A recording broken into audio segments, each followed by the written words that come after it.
Bismillahirrahmanirrahim. Alhamdulillah wassalatu wassalamu ala Rasulillah wa ala alihi wa sahbihi wa man walah wa la haula wa la quwata illa billah.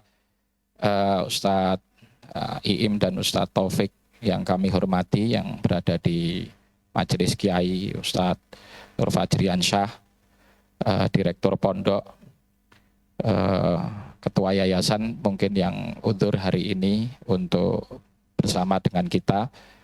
Ada Ustadz Abdurrahim Sarjuman, Mudir Madrasah Ponpes Salman Al-Farisi, Ustadz Aditya Fathun Rahman, Mudir Kutab, Asatidah para murabi, dan juga Ustadzat para murabiyah, serta wali, santriwan, santriwati, dan santriwan-santriwati yang ikut hadir menyimak majelis ini. Semoga Allah Subhanahu wa Ta'ala merahmati kita semua.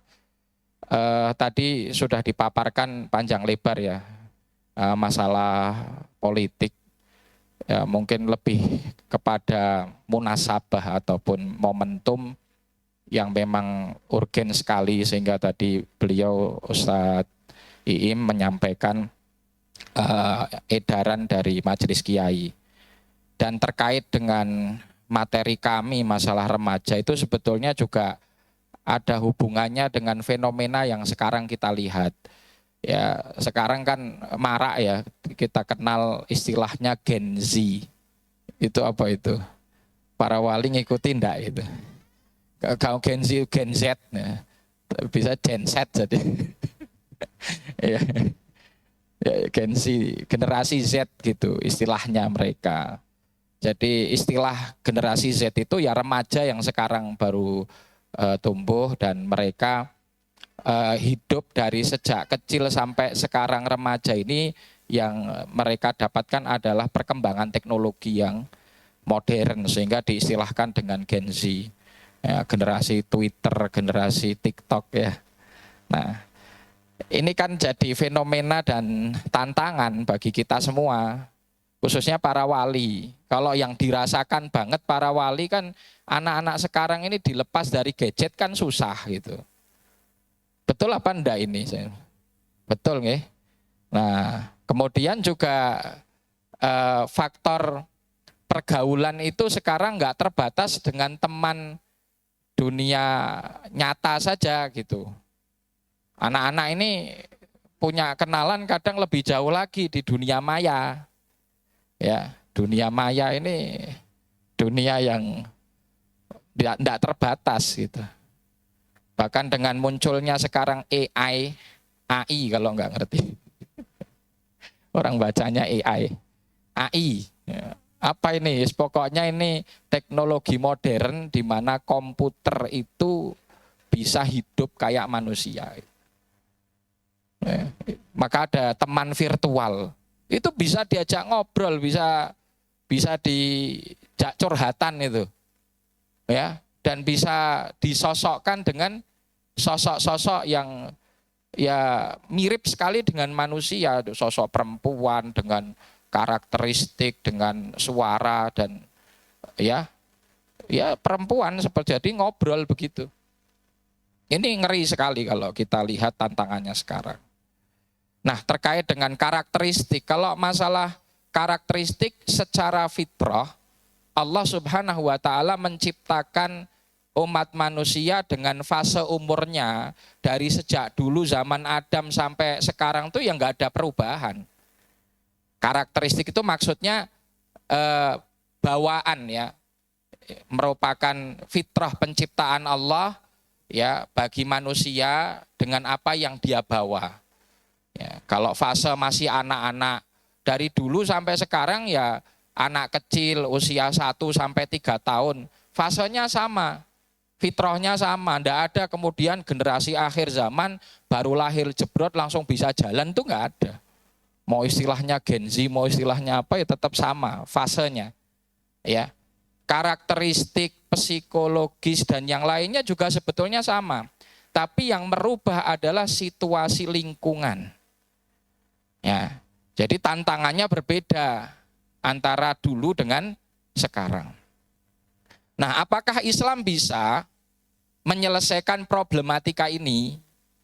Ya, padahal kalau kita lihat Islam ini dengan syariatnya, dengan mabadiknya, pondasi-pondasi ya, keagamaan, pondasi-pondasi keilmuan yang dibawa oleh Islam itu kan sudah paripurna dari sejak 14 abad lalu.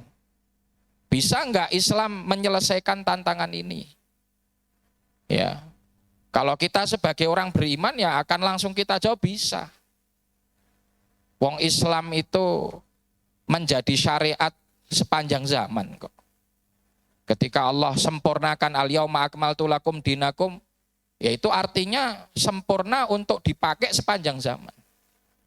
Nah, itu karakteristik syariat yang harus kita imani, kita yakini. Nah, terkait dengan ini saya ingin mengulas hal-hal yang lebih teknis. Nah, ini kenapa saya senang begitu dalam memaparkan tuh langsung aja teknisnya biar mudah difahami oleh para wali. Gitu nggih. Contoh sekarang problematika anak-anak muda kita, ya, khususnya yang di pondok. Khususnya yang di pondok. Problematika anak-anak muda sekarang itu belum memahami visi hidup. Ya, mereka di usia balik itu masih bingung, urip pinggung ngopo. Dimana kalau kita lihat di zaman dulu, di fase-fase awal Islam itu muncul generasi salaf, ya, kalangan sahabat, tabiin, tabiut tabiin. Mereka mampu mendidik remaja mereka di usia yang sangat dini, itu sudah punya visi hidup. Nah, ini problematika yang menurut saya besar sekali. Ini nggak usah kita bicara anak-anak di luar sana yang ya memang pendidikannya berbeda. Kita bicara anak-anak kita saja. Ini saya ini santri-santri di belakang ini, santriwati yang ada di komplek Putri sana semoga menyimak. Ya, ini santriwan ini disimak. Ini materi buat antum. Santriwati juga disimak. Nah, walinya juga hadir. Ya. Problematika remaja ini antum-antum nih yang saya ajak ngomong ini. Belum paham visi hidup buat apa. Ya. Ini efeknya apa kalau belum paham visi hidup itu? Ya kebanyakan galau. Nggih, kebanyakan galau. Jadi bingung, saya ini di pondok ngapain ya setahunnya ya dolan, ya. Yang sesuai hobinya masing-masing. Ada yang subhanallah, anak itu bertahun-tahun di pondok.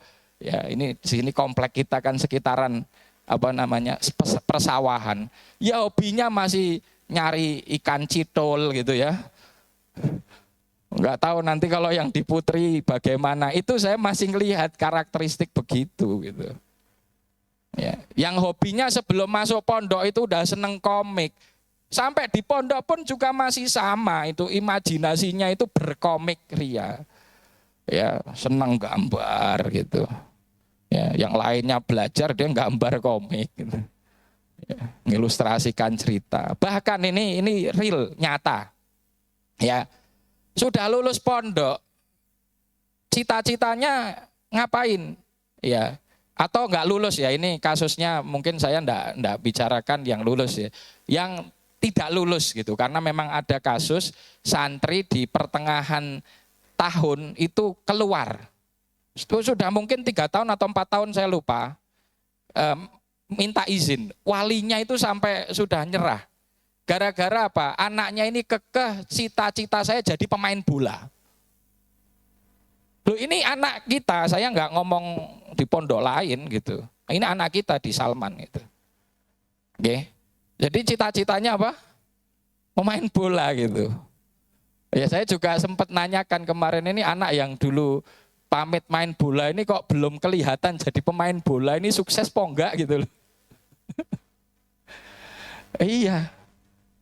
Jadi wallah alam, ini problem terbesar menurut saya. Kami sebagai pendidik mungkin ini juga mewakili para murabi yang ada di sini. Ini masih mencari formula yang tepat, bagaimana sih kita memasukkan ya nilai-nilai pendidikan kepada anak-anak kita di dalam menggambarkan visi hidup. Kalau di Putri ya, ini yang klise, mayoritas masih santriwati kita berpikir bahwa mereka itu ya hidupnya berkarir. Ini terus terang saya sampaikan, dan ini wali mengikuti yang di sini, yang di rumah, biar kita ngerti semua problematika kita bersama. Anak-anak putri, mungkin putra juga sama, tapi di putri ini mungkin lebih menonjol. Ya, mereka taunya karir. Karir itu bagaimana? Belajar sampai fase SMA. Ya kan? Ya meskipun itu di pondok atau di luar pondok, yang penting level SMA. Nanti setelah level SMA ngapain? Lanjut sekolah lagi. Ngambil S1 lah, ngambil S2 lah, ngambil S3. Kemudian berpikir tentang profesinya apa setelah itu. Ini kan mindset yang sudah jamak dan menjadi gaya berpikirnya masyarakat secara umum, mayoritas. Ya, bahwa ada begitu itu penjenjangan, proses sekolah, kemudian nanti masuk ke profesi. Nah, ketika kita berbicara masalah pernikahan dan tugas seorang wanita sebagai ibu, sebagai seorang istri, itu mereka melihat bukan hal yang paling urgen. Itu. Maka terus terang kemarin saya di Putri, ya ini santriwati mungkin menyimak, saya singgungkan nih di hadapan wali ya. Saya ngajar di Putri, kemudian membicarakan tema, kita ingin mengadakan sebuah apa istilahnya itu seminar lah, diskusi panel, ada pemateri diikuti dan interaktif gitu. Nah, saya angkat gimana kalau temanya tentang pernikahan, pada nolak semuanya. Enggak Ustadz gitu. Loh kenapa? Masih pengen belajar gitu loh. Saya ngomong ini problem menurut saya pribadi ya, ini problem. Itu problem.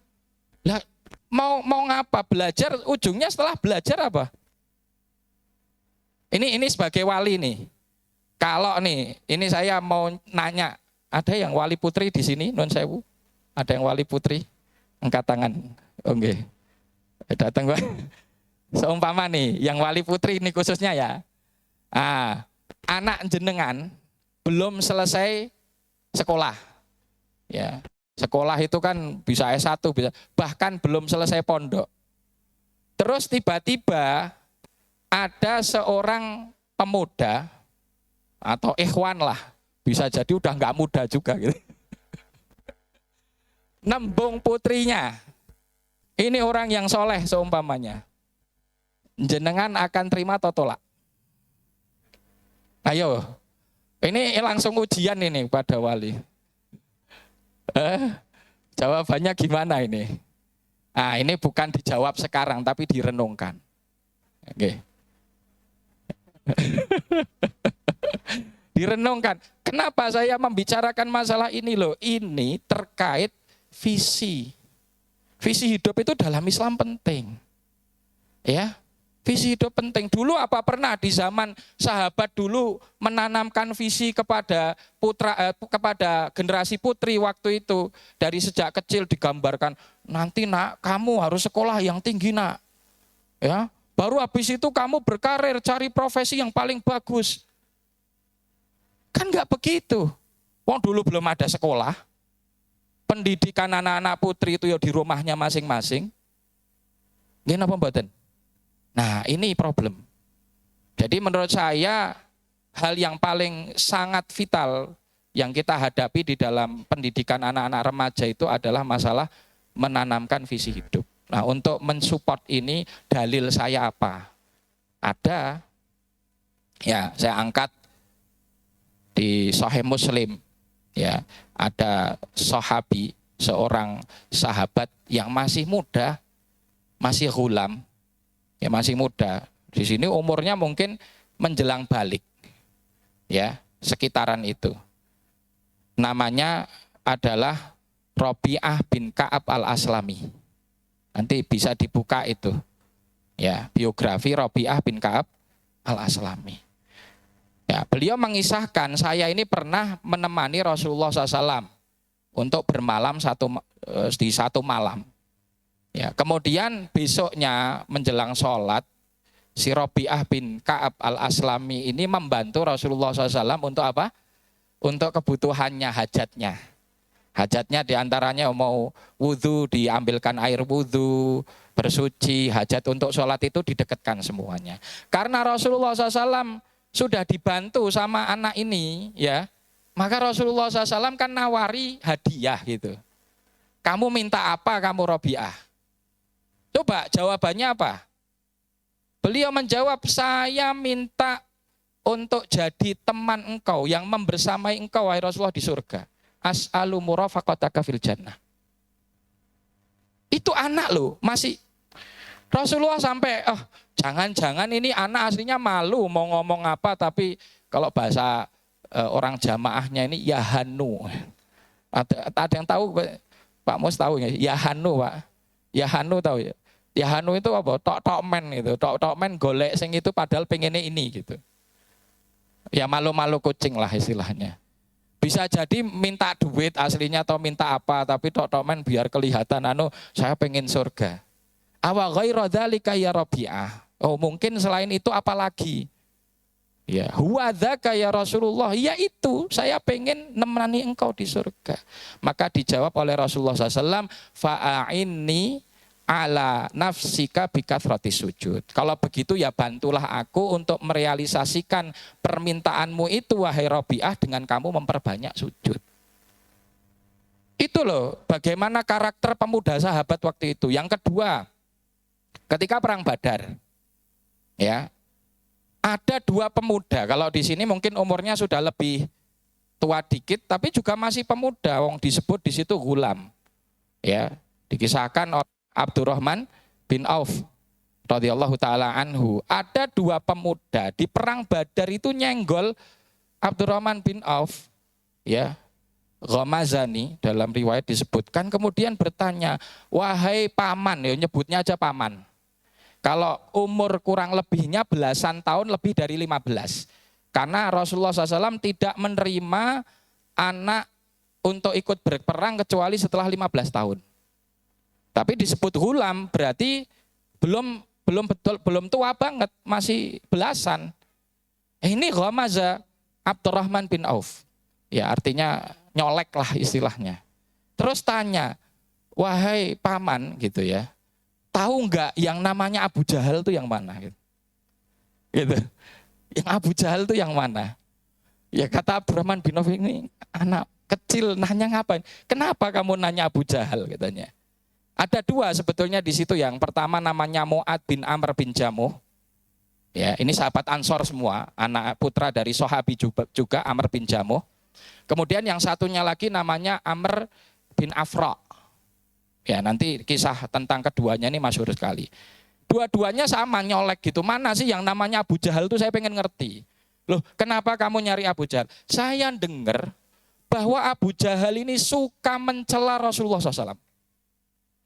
Coba, bagaimana visi hidupnya itu jelas buat perjuangan umat.